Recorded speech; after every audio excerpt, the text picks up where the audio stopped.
හරි.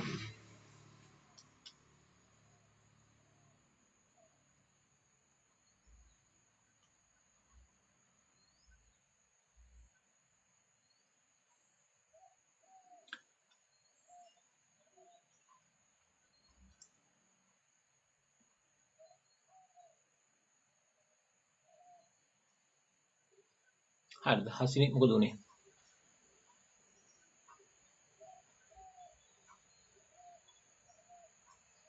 හරි ළමයි. මොකද වෙන්නේ?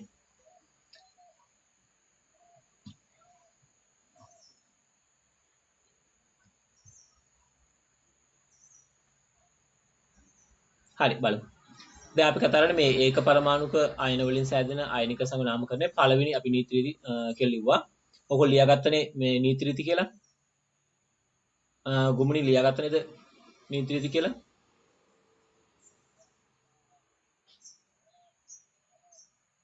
ඔව් සර්. හරි. ඒ ඇත්තේ පළවෙනි කරුණ තමයි ලියන්න. පළවෙනි අංකය මෙහිදී කැටයන නාමය මෙහිදී කැටයනේ නම පළමුව ලියන අතර මෙහිදී කැටයනේ නාමය පළමුව ලියන අතර හිඩැසක් තබා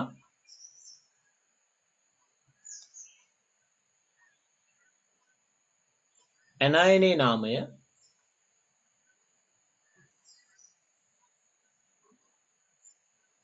ඉන් පසුව ලියනු ලැබේ. එච්චරයි. ඊට වඩා මම හිතන්නේ මේ සරල කරන්න ඕනේ නැහැ. ඔයගොල්ලන්ට හොඳට තේරෙනවා මේ කොටස. ඒ නිසා අපි මෙහෙම කිව්වහම ප්‍රමාණවත්. හරිද? දැන් උදාහරණයක් විදිහට අපි දැන් අයනික සංඝ තමයි සෝඩියම් ක්ලෝරයිඩ්. මේ බලන්නකෝ NaCl කෙනෙක් කෙනා. එතකොට මේකේ ඉන්න අයන දෙක වල පැහැදිලි. සෝඩියම් ධන අයනයයි Cl මයිනස් අයනයයි. එතකොට අපි මේ ලියනකොට මේක ලියන මෙහෙම. සෝඩියම් හිස්තැනක් තියෙන ගොඩක් තියන ලොකුවට තියන්නේ ක්ලෝරයිඩ්. හරි ඔක්කොම සිම්පල් වල ලියන්න. අවශ්‍ය නම් පළවෙනි S එක කැපිටල් එක ප්‍රශ්න නැහැ. ඔක්කොම සිම්පල් ලියුවාම ගැටලුවකුත් නැහැ. හරි ඒ නිසා ඔන්න ඔය විදිහට අපි සියලුම ඒවා නම් කරනවා. සෝඩියම් ක්ලෝරයිඩ් ඔහම නම් කිරීමක් කරනෝක තමයි.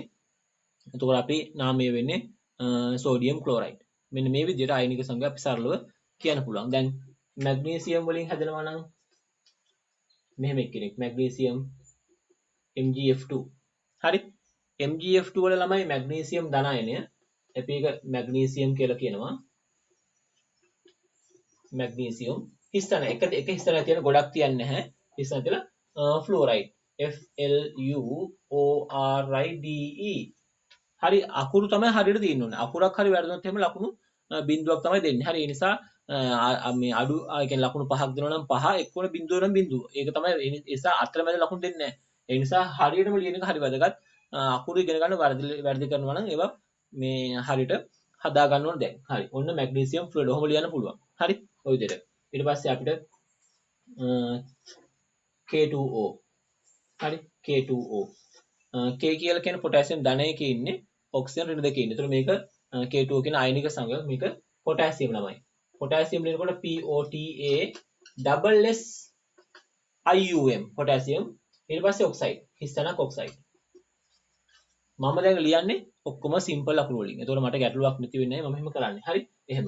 ඊට පස්සේ අපි ගත්තොත් එහෙම CS අපි ගමු CSBr. cesium bromide. cesium ලියන්නේ CESIUM cesium bromide. ඒකත් සිම්පල් කරගත්තා නම් හරි දෙපැත්තම. හරි ඔය විදිහට අපි ලියන ළමයි නාමයන්. උදාහරණ ලියා ගන්නකො මේ ටික.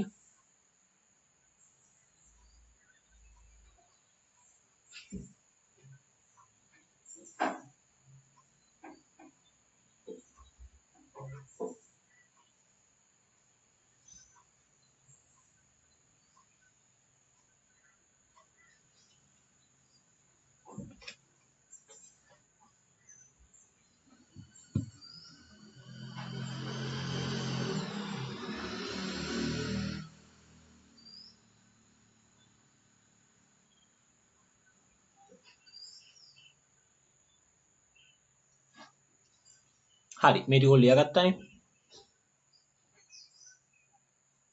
හරි මේ ලියාගත්තා කියලා හරියට ලියා ගන්න ඕනේ. සෝඩියම් ක්ලෝරයිඩ් හිස්තන ලොකුවට තියන්නේ නැහැ. හරි එහෙම ලියන්නේ නැහැ කවුරක්වත්. මම දැන් බලනකොට හරිය ලස්සන තියෙනෝනේ. ඒ නිසා කියන ඒවා ඒ විදිහටම අනුගමනය කරන්න අපේක්ෂා කරනවා. මේ වෙනස් විදියක් මේක උගන්වන්න බෑ. ඒ කියන්නේ ආරයට මෙයාට පොදු ක්‍රම නැහැ. හැමෝටම එක නීතියක් තියෙන. ඒ නිසා IUPAC නීතියේදී හැමෝටම එකට තියෙනෝනේ. ඔක්කොම සිම්පල් වල ලියන්න. ඒක උතර වරදින්නේ නැහැ ළමයිට. හිස්තනක් තියන්න. අතර මේ මෙන්න මෙතන විතරක්. අනිත් ඒවා අතර හිස්තන තියන්නේ නැහැ. අකුරු බැඳි අකුරු ලියන්නේ නැහැ. ඒක වෙන් කරලා ලස්සන ලියන්න ඕනේ. මැදින් කැපිටල් කරන්න බෑ. හරි. එක දිගට සිම්පල් වෙන තිබුණා හරි ලස්සනට එච්චරයි. හරි වෙන මුකුත් දෙයක් නැහැ. ඔක්සිකරණක මුකුත් දෙයක් කියන්නේ ඩයි ට්‍රයි මුකුත් පදේ දෙන්නේ නැහැ. F දෙකක් තියෙනකොට ඩයි ෆ්ලුයිඩ් එහෙම කියන්නේ එක එහෙම කියන්නේ වෙන තව එහාට සහ සංයෝජයට තමයි එක තියෙන්නේ. මේවා ඔක්කොම අයනික ඒවා. ඒතකොට අයනික සංඝ හඳුනා ගන්න එක ඕගොල්ලන්ගේ වැඩක්. අයනික සංඝ හැදෙන්නේ බොහෝ වෙලාවට පළවෙනි සහ දෙවන කාණ්ඩයේ මූලද්‍රව්‍ය 17 සහ 16 කාණ්ඩයේ මූලද්‍රව්‍ය එක්ක හදන ඒවා බොහෝ වෙලාවට අයනිකයි. ඒ හින්දා ඒක කියන නීතිය භාවිතා කරන්න. ඒ සටහන භාවිතා කරන උඩ ගැටලුවක් වෙන්නේ නැහැ. ඒ නිසා එහෙම තමයි අයනික සංයෝග හඳුනගන්නේ. දැන් මේ සෝඩියම් පළවෙනි කාණ්ඩයේ, මැග්නීසියම් දෙවන කාණ්ඩයේ, පොටෑසියම් පළවෙනි කාණ්ඩයේ, සීසියම් පළවෙනි කාණ්ඩයේ. හරි ඒ අය පළවෙනි කාණ්ඩයේ ඉන්න ප්‍රබල ලෝහ කැටයන. අනිත් පැත්තේ ඉන්නේ 17 වන කාණ්ඩයේ ක්ලෝරින්, 17 වන කාණ්ඩයේ ෆ්ලූරින්, 16 වන කාණ්ඩයේ ඔක්සිජන්. ඊට පස්සේ 17 වන කාණ්ඩයේ බ්‍රෝමින්. මේ අය ඇනයන හදන ප්‍රබල ඇනයන. ඒතර ඒව අතර ප්‍රබල විද්‍යුත් ආකර්ෂණ නිසා තමයි අයනික බන්ධන හටගන්නේ. ඒ නිසා එහෙම මතක තියාගන්න ඕමනයි. හරි එච්චරයි. ඊළඟට අපි යමු මේකට අදාළව මම උදාහරණ දැන් කතා කරන්නේ. ඔයගොල්ලෝ මෙන්න මේ අයන වලට අදාළව හැදෙන අයනික සංයෝග ටික ලියලා සූත්‍ර ලියලා ඒකේ නාමකරණය කරන්න. හරි මේ ප්‍රශ්න ලියන්නකෝ. ලියන්න. පහත ලෝහ කැටයන හා පහත ලෝහ කැටයන හා පහත ලෝහ කැටයන හා ඇනායන වලින් සෑදෙන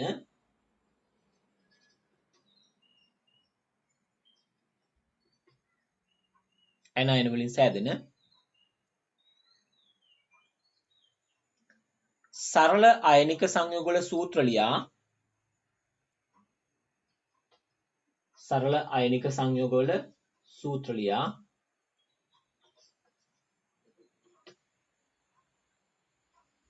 ඒවා IUPAC නාමකරණය කරන්න.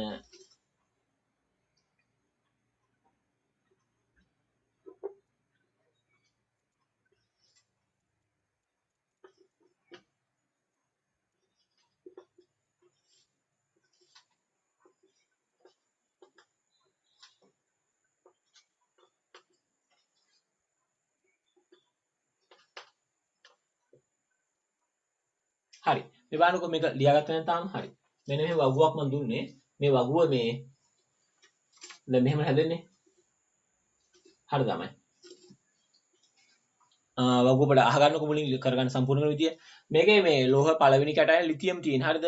ඊට පස්සේ ලිතියම් ප්ලස් එක F- සම්බන්ධ වුනහම හැදෙන්නේ ලිතියම් ෆ්ලෝරයිඩ් නේ. එතකොට මෙයා ලිතියම් ෆ්ලෝරයිඩ්. හරිද? එතකොට අපි මේ පළවෙනි හැදෙන සංයෝගයේ නම යටින් ලිව්වා. මෙතන ලිව්වා LIF කියලා ලිව්වා. එයාගේ ඊට පස්සේ ලියනවා IUPAC නාමය. කොහොමද ලියන්නේ? ලිතියම්. හරි? LITHIUM ඊට පස්සේ හිස් තැනක් තියලා ෆ්ලුවරයිඩ් ඔන්න ඔහම. ඔය විදියට අපි මෙතන තියෙනවා මෙතන මේ පැත්තේ 1 2 3 4 5යි මේ පැත්තේ 6ක් තියෙනවා. 6 වර 5 30යි. නම් 30ක් එනවා. ඒ නම් 30 ලියාගෙන ඉඳියාගෙන මෙතන සූත්‍රය ලියන්න ඉඩ තියෙන්න ඕනේ නැහැ. ඒ කියන්නේ ඔයගොල්ලන්ගේ වගුවේ මෙතන නම ලියන්න ඕනේ නැහැ. මම මේ එන විදියයි කිව්වේ. හරි එහෙනම් මේකට විශාලව ගන්න ඕනේ නැහැ. වගුව පුරවන්න කියලා නෙවෙයි කියන්නේ. වගුව එහෙමම තියාගෙන යටින් නම් ලියන විදිහ තමයි සකස් කරගන්න ඕනේ. ඒ නිසා මේ වගුව කැටයන සහ ඇනයන ටික ලියා ගන්න විතරක් ඇතුළේ ලියා ගන්න ඉච්චරයි. යටින් ඊට පස්සේ උත්තර ලියලා ඉඳ තියා ගන්න. රූල් 30ක් විතරයි. රූල් 30ක් ලියනකොට ඉතින් පොඩ්ඩක් මේ ලිතියම්ගේ සෙට් එක ලියලා ලිතියම්ගේ ඔක්කොම ඉස්සරහා අයන ටික lithium chloride, lithium bromide, lithium oxide, lithium sulphide, lithium nitrate ලියලා ඉවර වෙලා රූලක් විතර අතෑරලා සෝඩියම්ගේ සෙට් එක පටන් ගන්න. සෝඩියම් ෆ්ලෝරයිඩ්, සෝඩියම් ක්ලෝරයිඩ් එහෙම ලියාගෙන යන්න. ඊට පස්සේ ඊළඟ රූලක් කරලා හරි. ඒ නිසා රූල් 36ක් විතරයි. වැඩේ තේරුණානේ හැමෝටම කරගන්න විදිය ගැටලු තියෙනවා නම් අහන්න.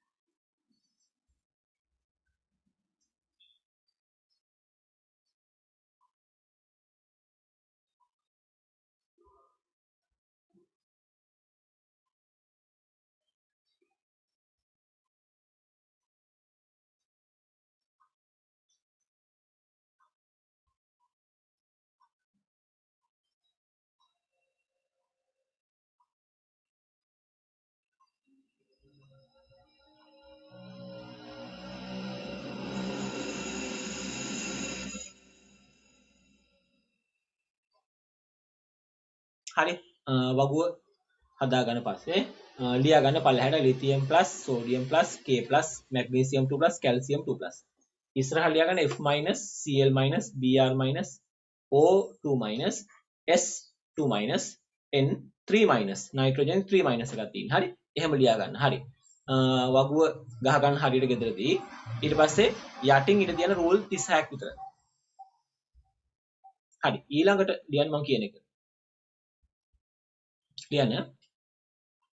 විචල්්‍ය ඔක්සිකරණක සහිත විචල්්‍ය ඔක්සිකරණක සහිත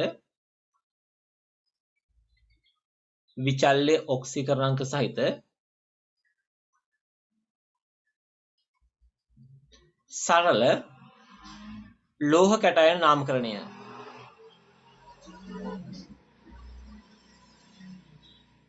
විචල්්‍ය ඔක්සිකරණක සහිත සරල ලෝහ කැටයන නාමකරණය හරි ඒක පොඩක් කතා කරමු දැන් අපි කතා කරේ දැන් මෙන්න මේ වගේ ලිතියම් සෝඩියම් පොටෑසියම් ලගේ ළමයි ගැටලුවක් නැහැ එයාව කෙලින්ම ලෝහයේ නමින්ම එයාගේ කැටයන නම කියනවා ලිතියම් මූලද්‍රව්‍යයෙන් හැදෙන කැටයන ලිතියම් අයන් එක සෝඩියම් ලෝහයෙන් හැදෙන අයන් එක සෝඩියම් අයන් එක හරි පොටෑසියමුත් පොටෑසියම් අයන් මැග්නීසියම් මැග්නීසියම් අයන් කැල්සියම් කැල්සියම් 2 කැල්සියම් අයන් සෝරි හරි එහෙම දැන් අපි ගත්තොත් එහෙම නෙවෙයි සමහර ලෝහ ඉන්නවා වරකට ඔක්සිකරණක කීපයක් තියෙන ඒවා හදනවා. ඒ කියන්නේ යකඩ ගමුකෝ යකඩ හොඳ උදාහරණයක්. Fe කියන ලෝහය Fe2+ කියලා කැටයන් එකකුයි Fe3+ කියලා කැටයන් එකු දෙකක් හදනවා. ෆෙරස් සහ ෆෙරික් කියලා අපි සාමාන්‍ය ව්‍යවහාරයේ කියන මේක ලතින් නාමය. ඒවට සුළු නාම කියලාත් කියනවා. ෆෙරස් සහ ෆෙරික් කියන්නේ සුළු නාම. හරි ලතින් නාමයන්. ෆෙරස් කියන්නේ Fe2+ වලට ෆෙරික් කියන්නේ Fe3+ වලට. ඒක IUPAC නාමයෙන් නෙවෙයි. IUPAC නාමය කරනකොට අපි ඔක හඳුන්වන්නේ ළමයි අපි ලෝහය දැන් මම මේක ලියලම් පෙන්නන්නකො මේ විදිහට මේක මහනවා ළමයි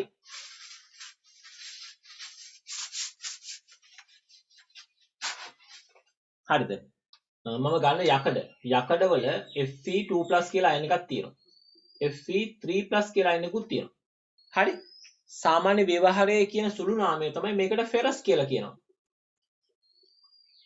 හරිද මේකට ෆෙරික් කියලා කියනවා අර කොපර් ප්ලස් සහ කොපර් 2+ අපි කියන කියුබ් ප්ලස් සහ කියුබ් ට්‍රික් කියලා ඒ වගේ ලතින් නාම.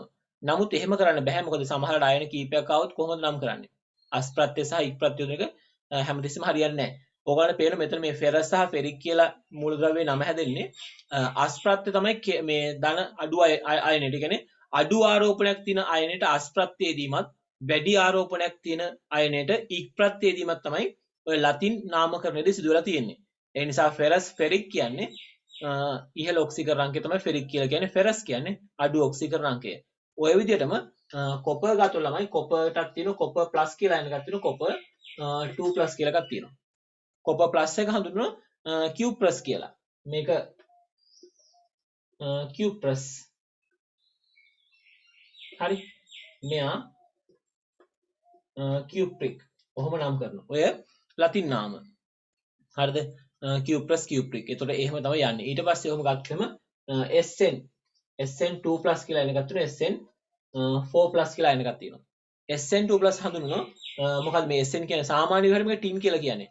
නමුත් මේක ලතින් නාමය ස්ටැන. හරි? ස්ටැනම් කියන එක අපි ඒක ස්ටැනස් කියලා කියනවා. මෙයා ස්ටැනස් අයන එක මේක ස්ටැනික් අයනය. හරි?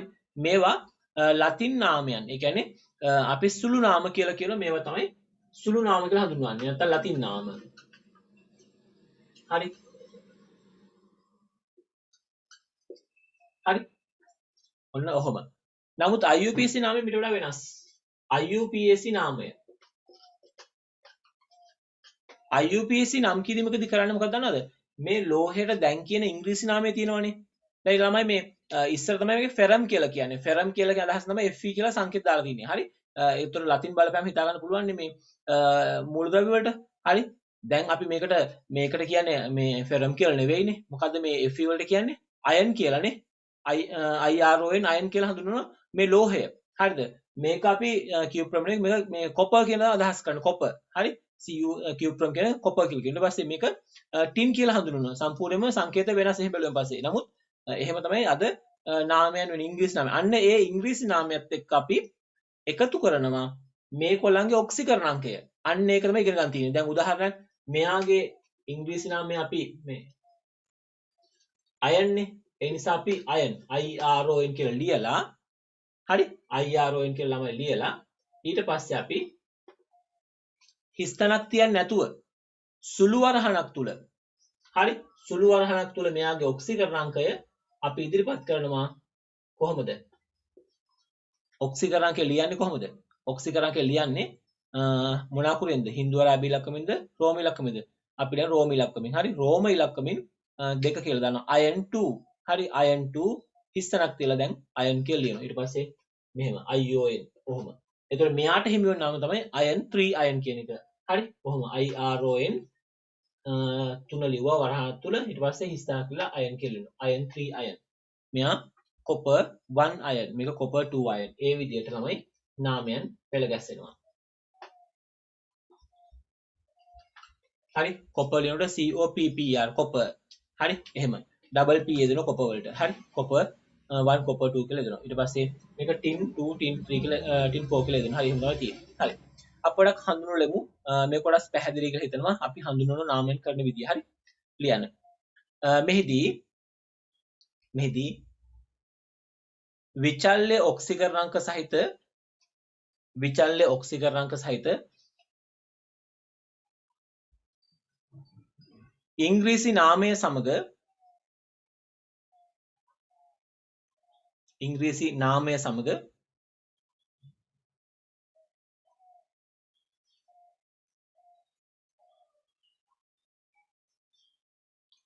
එහි ඔක්සිකරණාංකය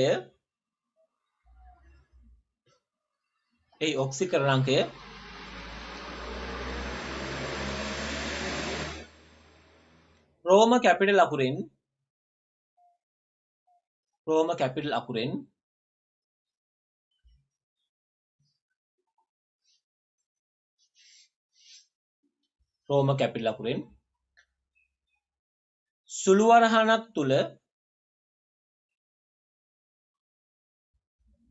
සුළු වරහණක් තුල නමට ඈඳා ලියනු ලැබේ.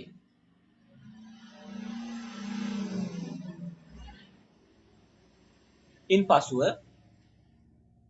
හිස්තැනක් තබා හිඩැසක් තබා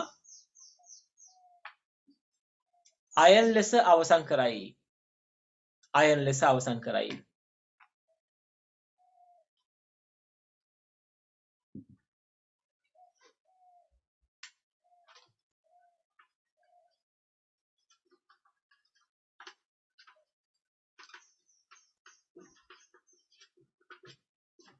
හරි එහෙම අයන් ලෙස අවසන් කරා. හරි අපි මේ ටික පොඩක් ලියා ගමු ළමයි. හරි මෙතන තියෙන මේ කීපයක් FE2 FE3 තව පල්ලෙහාට වගුව තියෙනවා. හරි තවත් අයන අපිට දැහැකි තව ගොඩක් තියෙනවා. තව මේ වගේ දැන් මෙතන තියෙන්නේ 1 2 3 4 5 6 තව 6ක් විතර පුළුවන් ලියන්න. හරි තව තියෙනවා. ඒ නිසා වගුව මේ ඉඳ තියන්න.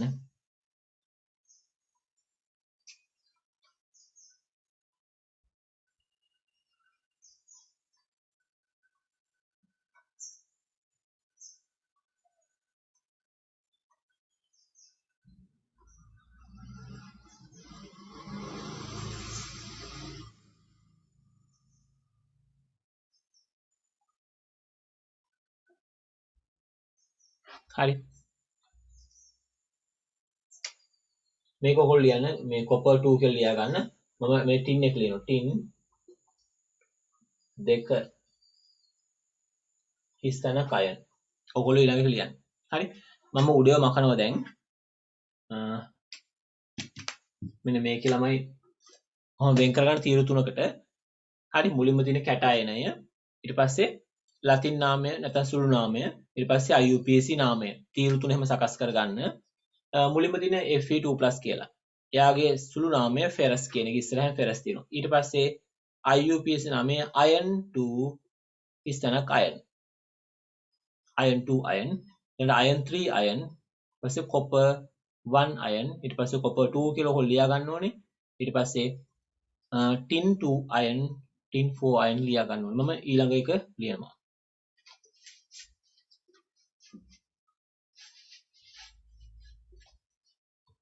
හරි. කොබෝල්ට් 2+ සහ කොබෝල්ට් 3+ කියලා අයන් දෙකක් තියෙනවා. මේ කොබෝල්ට් කියලා කියන්නේ හරි. මේ කොබෝල්ටස් කියලා අපි සාමාන්‍යයෙන් සුළු නාමයෙන් කියන කොබෝල්ටස්. නම් මේ කොබෝල්ටික්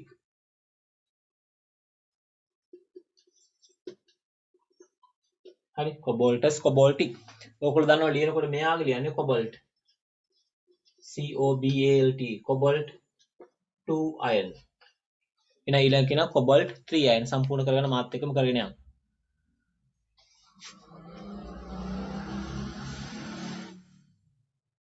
හරි.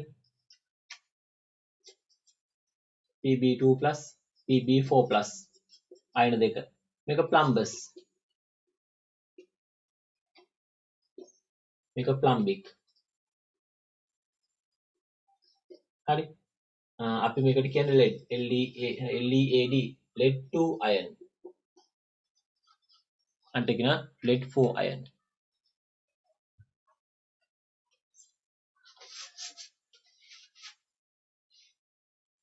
තව ඉන්නවා අපිට mercury. mercury වල Hg22+ iron එක mercurous. හරි. ඊට පස්සේ mercuric.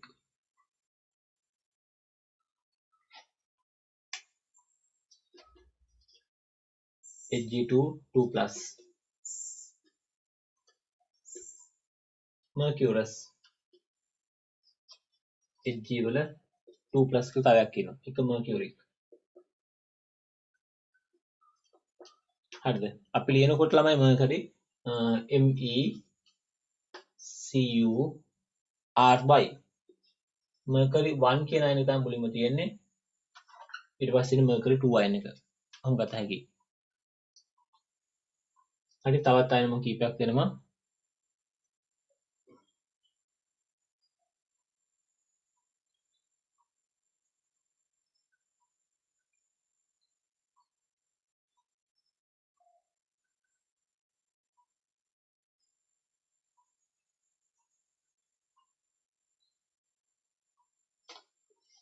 තව අයන දෙකක් දෙන්නම්කෝ. chromium ගේ තියෙනවා අයන දෙකක්. Cr2+ එච්චර සුලභ නෑ. Cr3+ නම් සුලභයි. මේකට කියන්නේ chromous.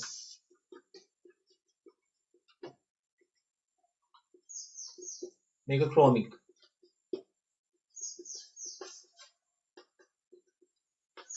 chromium 2 අයන එක අන්තිම chromium 3 අයන එක. එහෙම එකේ දෙනවා.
හරි ළමයි. දැන් ඕගොල්ලෝ මේ ටික ලියාගත්තා කියලා හිතනවා. මම ඊට පස්සේ ඊළඟ කොට සාකච්ඡා කරනවා. මම දන්නවා ලෝහ කැටයනය මේ විදියට විචල්්‍ය ඔක්සිකරණ සහිත වුණොත් එහෙම. ඒ කියන්නේ සමහර ලෝහ ඉන්න මේ දක්වපු ලෝහ ටික ඔක්සිකරණ අවස්ථා දෙකක් බොහෝ විට දක්වනවා. හරි? අඩු එකයි වැඩි එකයි. එතකොට ඒක ධන 1 ධන 2 වෙන්න පුළුවන්. නැත්නම් ධන 2 ධන 4 වෙන්න පුළුවන්. නැත්නම් ධන 2 ධන 3 වෙන්න පුළුවන්. ඔය වගේ බොහෝ වෙලාවට අයන දෙකක් හදනවා මේ ලෝහ පරමාණු මගින්. මේවා තමයි තියෙන්නේ අපේ A level syllabus එකේ. මීට අමතර වෙන්නේව නැහැ. ඒ නිසා අපි උන්න මේ ටික මත තියාගත්තම ඇති කියලා තමයි කියන්නේ. හරි? එතකොට මේවා මතක තියාගන්න. මේවට අදාළ අයනික සංයෝග. ඒ කියන්නේ මේ වගේ ලෝහයකින් හදන අයනික සංයෝග නම් කරනකොට අපි මුලින්ම හඳුනා ගන්න ඕනේ ඒ ලෝහය මේ සංයෝගය තුල තියෙන ලෝහ කැටයනේ ඔක්සිකරණාංකය හඳුනගෙන ඒ ලෝහ කැටයනේ නම තීරණය කරනවා. ඊට පස්සේ අපි ඒකට ඇනයනේ නම ඈඳලා නම සම්පූර්ණ කරනවා. ඒක තමයි සාමාන්‍යයෙන් සිදු වෙන්නේ. හරිද ළමයි? ඒ නිසා අපි එහෙම කතා කරනවා.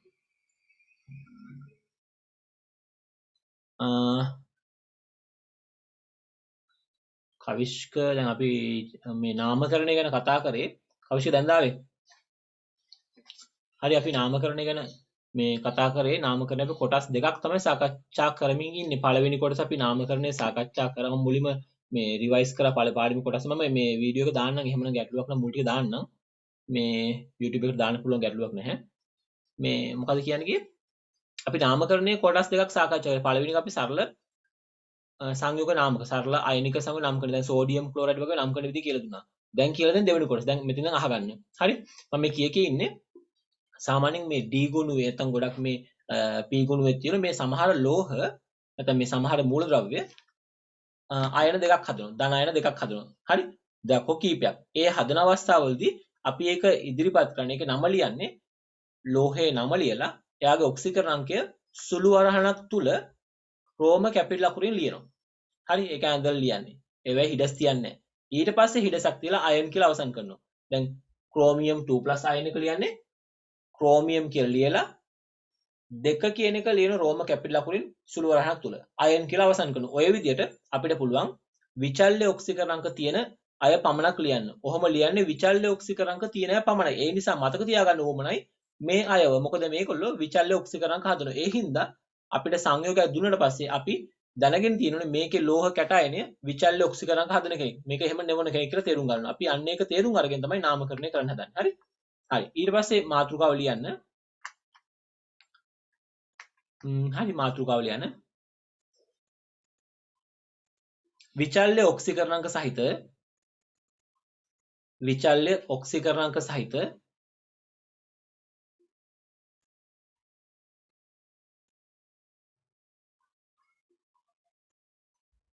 විචල්්‍ය ඔක්සිකරණ අංක සහිත ලෝහ කැටයන මගින් සෑදෙන අයනික සංයෝග නාමකරණය.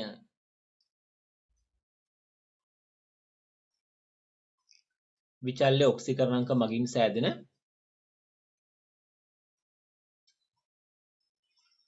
ලෝහ කැටයන මගින් සෑදෙන අයනික සංයෝග නාමකරණය.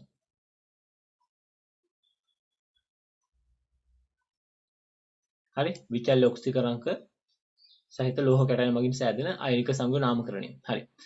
එහෙම හරිද? ඒ අර්ථය ලියන්න. කරුණක් ලියන්න. කරුණ වශයෙන් කියන්නේ පළවෙනි කරුණ ලියන්න. මෙහිදී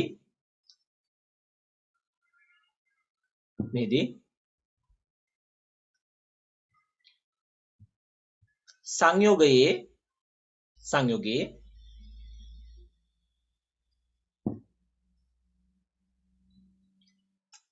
ලෝහ කැටයනයේ ඔක්සිකරණ අංකය සොයාගත යුතුය. එහිදී සංයෝගයේ ලෝහ කැටයනයේ ඔක්සිකරණ අංකය සොයාගත යුතුය.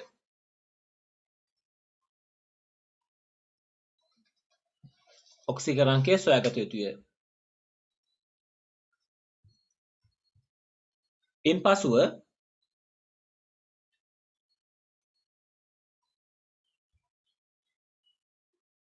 ලෝහ කැටයනයේ නම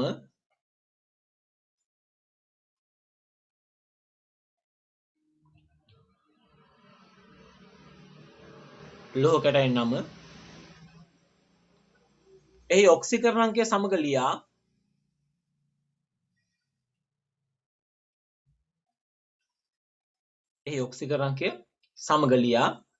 හිඩසක් තබා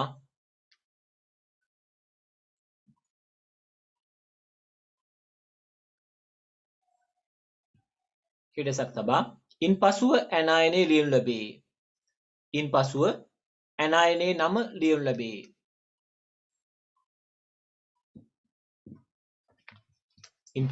ඇනයනයේ නම ලියනු ලැබේ.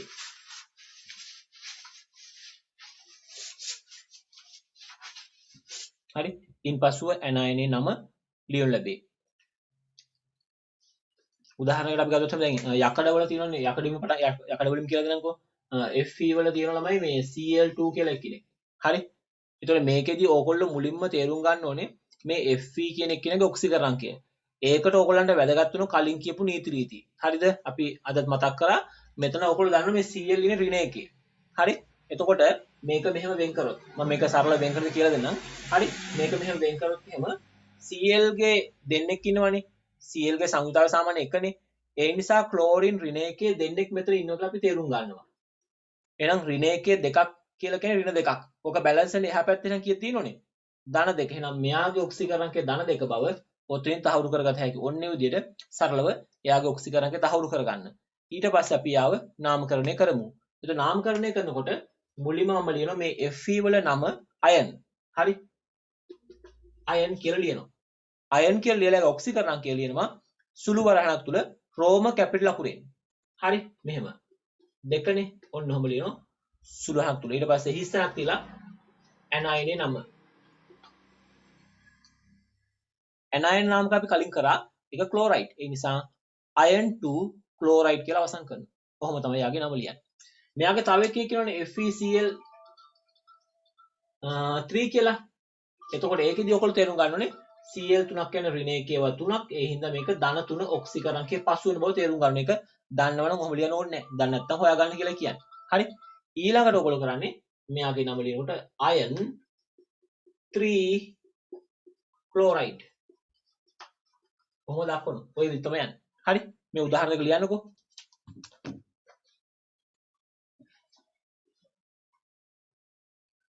hello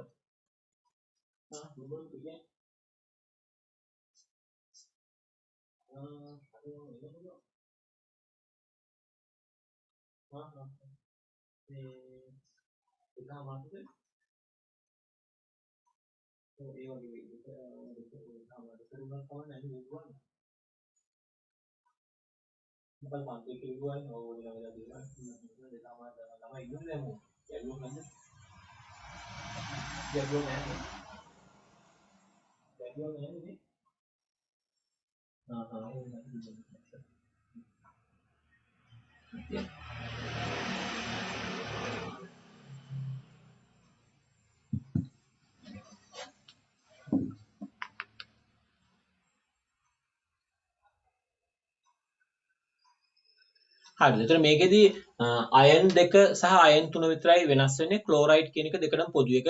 අපි වෙන මොකුත් ට්‍රයි ක්ලෝරයිඩ් එහෙම මොකුත් කියන්නේ නැහැ. ඒතකොට ඕගොල්ලෝ එක හඳුනාගත්තේ මේක විචල්්‍ය තියෙන බව.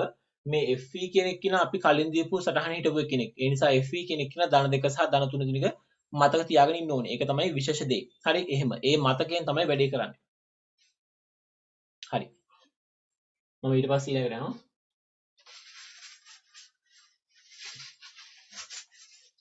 හරි. තවත් උදාහරණ අවශ්‍ය නම් මෙහෙම SNS කියලා කෙනෙක් ඉන්නවා. SNS2 කියලා ඉන්නවා. හරිද? මේක වෙන් කරගන්න ඕනේ. ඒක වෙන් කරන්න අවශ්‍ය නම් මෙහෙම ගහන්න මෙතනින් ටින් වලට කොහොම වෙන් කරොත් කොහොමද? මෙයා සල්ෆයිඩ් ඍණ දෙක ඉන්නේ. එහෙනම් මෙයා ධන දෙක වෙන්න ඕනේ. හරි? කොහොම තේරුම් ගන්න පුළුවන්.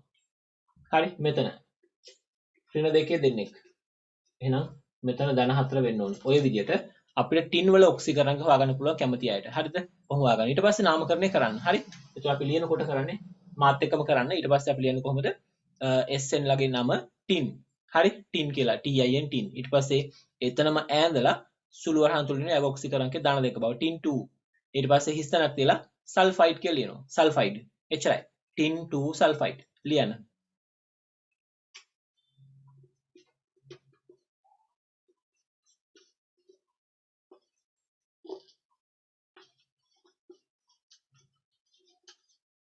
tin 2 sulfide මෙයා එහෙනම් tin 4 sulfide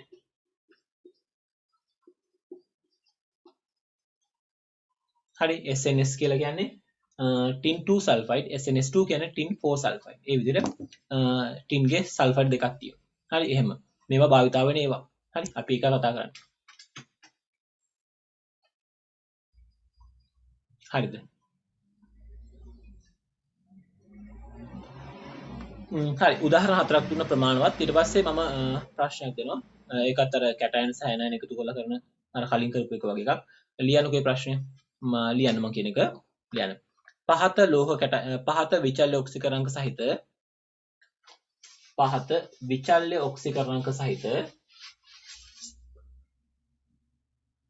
පහත විචල්‍ය ඔක්සිකරාංක සහිත ලෝහ කැටයන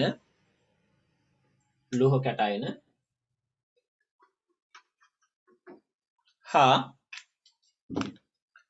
සරල ඇනයන මගින්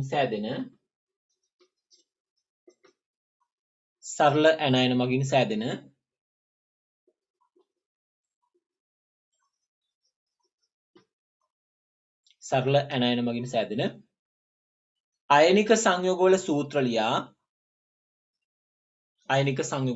ලියා ඒවැයේ නිවැරදි IUPAC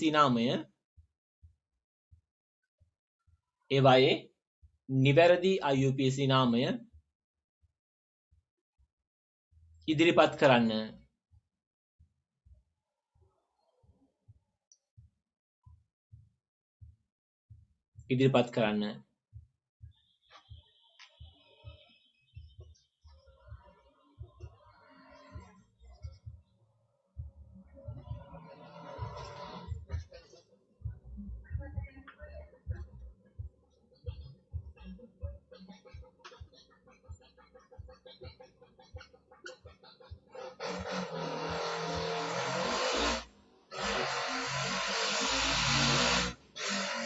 හරි මම ගොඩක් ගත්තේ නැහැ. ඔයගලන්ට අපහසු හින්දා ලියන්න ගියාම ටිකක් ගොඩක් එකතු වෙන නිසා මම ගත්තේ කැටයන ගත්තා copper 2+ Fe2+ Fe3+ Sn2+ Sn4+ cobalt 2+ mercury 1+ එක ගත්තා. ඇනයන වලට ගත්තේ chloride, bromide, sulfide, oxide සහ nitride. හරි ඒ අයන් ටික ගත්තා. දැන් එතකොට අලුතින් ආපු කවිශ්කර තමයි මේක හැදෙන්නදී කියලා දෙන්න තියෙන්නේ. මේක මෙහෙම හැදෙන්නේ. දැන් මම බලාපොරොත්තු වෙන්නේ මෙන්න මේ දේ. මේක නිකන් ලියන්න. හරි වගුවේ පුරවන්න බලාපොරොත්තු වෙන්නේ නැහැ. වගුවේ උත්තර ලියන්න බලාපොරොත්තු වෙන්නේ නැහැ. නිසා ඉඩගෙන මේ ලොකුවට ඉඩක් තියන්න ඕනේ නැහැ වගුවේ ලියන්න බලාපොරොත්තු වෙන්නේ නැහැ. හරි. එතකොට හැදෙන්නේ copper 2+ සහ Cl- එකතු වෙලා CuCl2 නේද? කොහොම හැදෙනවනේ. ඕක ඔතන ලියන්න උමනක් නැහැ. ඕගොල්ලෝ යටින් ලියාගත්තා නම් හරි වගුවට යටින් වෙනම ලියා ගන්න. මම මෙතන ලියලා පෙන්නුවා. හැදෙන එක copper 2+ සහ Cl- දෙකක් එකතු වෙලා CuCl2 හැදෙනවා. එතකොට CuCl2 කියන එක කියනවා ඔයගොල්ලෝ වගුවේ පල්ලෙහාන් නම ලියනවා CuCl2 කියලා ලියලා එයාගේ සූත්‍රය ලියලා IUPAC නාමය ලියන්න. මෙයා copper 1. හරි copper 1 අයන් එක හිස්තන ක්ලෝරයිඩ්. ඉතින් ඔන්න ඔය විදියට නාමකරණය කරන්න මේ තියෙන ඔක්කොම. මෙතන තියෙනවා 1 2 3 4 5 6ක් 7ක් තියෙනවා. 7 වරක් 5 35.